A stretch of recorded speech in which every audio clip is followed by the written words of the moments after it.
Statement ni Saldico kontra ni Sandro Marcos. Nag-fire back, tila bumerang ang isang mas malakas na bomba ang binitawan ni Sandro Marcos pabalik kay Saldico.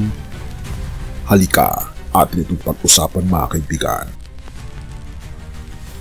Ang dahilan daw, may mga kontraktor na nakapag-advance na sa kanya at dahil hindi na ipasok ang buong halaga, kailangan daw niyang magsauli sa mga yon para malinaw sa taong bayan. Mas malakas na bomba.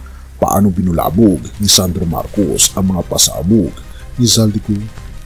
Hindi lang po ang Pangulo ang may insertion sa budget. Pati po si Congressman Sandro Marcos meron din pong pinapasok taon-taon. Noong 2023, may 9.636 billion pesos. Noong 2024, 20.174 billion pesos. At nitong 2025, 21.127 billion pesos. Lahat-lahat, kabuuan ay 50.938 billion pesos. At bawat taon po, tuwing dumarating ang BICAM budget process, lagi po may utos si Congressman Sandro na ipasok ang mga proyekto niya. Nalaman ko na lang sa mga kontraktor na galit siya sa akin nung pinag-uusapan na ang 2025 GAA budget. Ang sabi daw niya, patatagal ako at magpa-file ng maraming kaso laban sa akin kasi kulang ng 8 billion pesos yung insertion na gusto niyang ipasok. Ang dahilan daw, may mga kontraktor na nakapag-advance na sa kanya at dahil hindi na ipasok ang buong halaga, kailangan daw niyang magsauli sa mga yon. Para malinaw sa taong bayan, ilalabas ko po sa video na ito ang listahan ng mga proyekto na kasama sa mga insertions ni Congressman Sandro. Alam mo yung pakiramdam na may isang taong araw-araw may bagong revelasyon.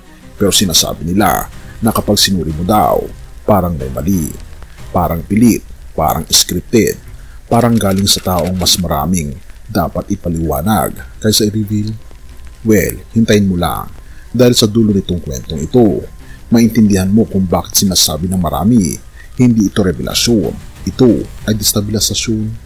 Pero bago tayo tumalon sa konklusyon, balikan muna natin ang isang pangalang paulit-ulit lumilitaw, Saldico. Ang pabig reveal na hindi naman totoo. Para kang nanonood ng low-budget series, may bida daw, may kontrabida daw, pero sa totoong buhay, minsan baliktad ang papel. Si Saldico, DDS champion, truth teller daw, biglang naglabas ng mga video, tuloy-tuloy, sunod-sunod, parang hindi nauubusan ng script. Pero kung totoo ang intensyon, bakit parang sobrang ganda ng timing? Bakit habang may mga kaso siyang hinahabol, bigla siya naging hero? Coincidence ba to o strategy? At ito ang twist, may intel, may impormasyon, may deal daw. Pero teka, huwag muna. Hindi pa yan ang pinakamalakas dahil ito ang totoong bomba. Nagsalita na si Sandro. Kung akala mo tapos na ang kwento pero hindi pa nagsisimula ang tunay na pasabog. Dahil ito na ang moment na hinihintay mo. Si Majority Leader Sandro Marcos na mismo ang sumagot. Hindi pa siya sumisigaw pero ramdam mo agad. Malinaw, diretso, walang paligoy-ligoy. Sabi niya sa kanyang post, anyone can sit abroad and spew lies. Boom! Unang linya pa lang, may tinamaan na at hindi lang basta tama, diretso sa sentro. At ito ang expose. Sino nga ba si Saldico? Bago ka lalo ma-curious, sagutin natin yung tanong na pumipigil sa isip mo. Pwede bang paniwalaan ni Saldico? Sabi ni Sandro, person with no credibility, architect of this mess, may vested interest, gusto lang pabagsakin ang administrasyon para makaiwas sa kaso. Kung iisipin mo, kung talagang inosente, bakit kailangan mula abroad pa manggagaling ang mga akusasyon? Bakit puro video pero walang solidong ebidensya? Bakit laging timing kapag kailangan niyang ilihis ang atensyon? Pero ito ang mas malaking tanong, sino ang tunay na naninira dito? Yung taong may trabaho, may mandato at humarap sa tao? O yung taong tumatakbo palayo sa batas habang nagba-vlog ng drama? The Greed Saga, bakit siya tinanggal? Ito ang part na akala mong huling twist pero hindi pa pala. Sabi ni Sandro, Saldico wasn't removed dahil may nag-utos. Tinanggal siya dahil nakita ang kanyang greed. Hindi dahil sa politika, hindi dahil sa intriga, pero dahil sa korupsyon na nakikita mismo ng mga kasama niya sa Kongreso. Para bang sinasabi ng bawat membro, alam namin hindi ka totoo, nakita ka namin, tama na. At yung mga project na sinasagasa sa ilang distrito, hindi yan haka-haka, hindi yan kwentong barbero, documented, kita at totoo. Therefore, kung may sumasabog man ngayon, hindi revelasyon, kundi yung mga baho na matagal lang nakatago. At ito ang final blow. Sino ang kriminal at sino ang leader? Ito na talaga yung hinihintay mo nung simula pa lamang. Ito ang sabi ni Sandro. Rizal Lico ay hindi journalist, hindi siya truth crusader, siya ay kriminal na umiiwas sa hustisya. Isang linya na sapat para ma-summarize ang lahat.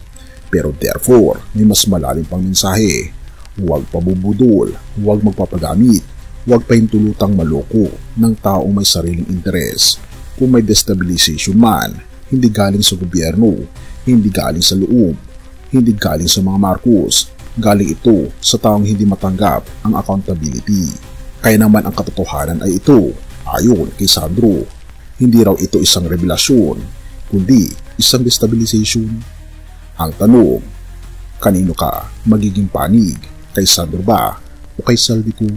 Have mercy o God at purihin ang ating Panginoong Diyos. Sa gitna ng lahat ng kaguluhan, ingay, intriga at paninira, may isang katotohanan hindi nagbabago. Ito ang hustisya at pag-ibig ng ating Panginoong Diyos na laging nananaig. Sa politika, may mga taong nagtatago sa dilim, pero sa presensya ng ating Panginoong Yesus, lahat ay nalalantad. Therefore, ang tunay na liwanag ay siya lamang. At dito papasok ang paalala mula sa unang Korinto 13 verses 6 to 7. Love does not delight in evil, but rejoices with the truth. It always protects, always trusts, always hopes, always perseveres. Isang mensaheng tumatama sa puso ng mga nangyayari ngayon na ang pag-ibig ng ating Panginoong Hesus, kaibigan, ay hindi kumakampi sa kasinungalingan. Hindi siya natutuwa sa gulo, sa panlilinlang o sa intriga. Siya ang ating Panginoong Diyos ng katotohanan na may dakilang habag at may makatarungang hustisya. At kahit may mga taong gumagawa ng ingay upang guluhin ang sambayanan, ang pag-ibig at katotohanan pa rin ng ating Panginoong Hesus ang mananatili hanggang sa huli. Purihin ang ating Panginoong Diyos. Kaya naman kaibigan, kapatid, sa gitna ng lahat ng kaguluhan ng mundo, may isang lugar ng kapayapaan na hindi kayang ibigay ng politika, pera o kapangyarihan. Ito ay matatagpuan lamang sa ating Panginoong Hesus. Lumapit ka sa Kanya. Isuko mo ang bigat, galit, takot, pagdududa at sugat ng puso mo. Siya ang pag-ibig na hindi nagsisinungaling. Ang kanyang grasya ay sapat. Ang kanyang awa ay walang hanggan. At ang kanyang hustisya ay ganap. Kaya naman kung napapagod ka na, kung nalilito ka na, kung naghahanap ka ng katotohanan at direksyon, tara kaibigan, lumapit tayo sa ating Panginoong Hesus. Purihin ang ating Panginoong Diyos at tayo manalangin. Ama namin Diyos na makapangyarihan sa lahat, lumalapit po kami sa iyo ngayon na may pusong naghahanap ng katotohanan at kapayapaan. Alam niyo po ang ingay ng mundo, ang kaguluhan, at ang mga taong nagkakalat ng kasinungalingan. Ngunit alam din namin, o aming Panginoong Diyos, na ang iyong pag-ibig, ang tunay na ilaw sa gitna ng dilim.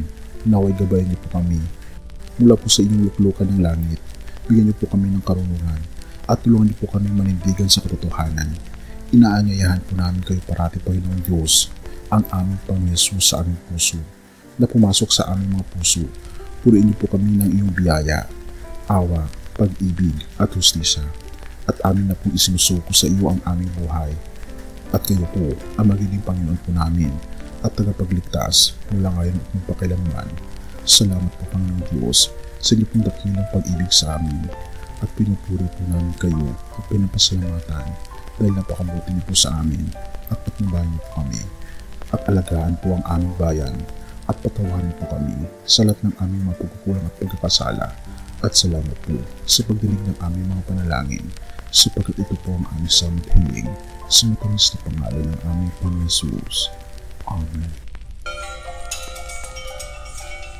Bago natin ipagpatuloy, kaibigan, siya nga pala ang Great Controversy, na isa sa mga pinaka-kontrobersyal na libro dahil tumutukoy ito sa mga propesiya sa libro ng Daniel at Revelation na nagaganap na sa panahon natin ngayon, bago ang pagdating ng ating Panginoong Diyos ay pinamimigay na namin ng libre sa pamamagitan ng PDF. At ito ay nasa limited lamang na panahon, kaya i-click mo sa description sa baba upang ma-avail mo, kaibigan, ang napaka-importanteng libro ito na magbubukas sa iyo sa mas maliwanag mong hinaharap. Purihin ang ating Panginoong Diyos at tayo magpatuloy.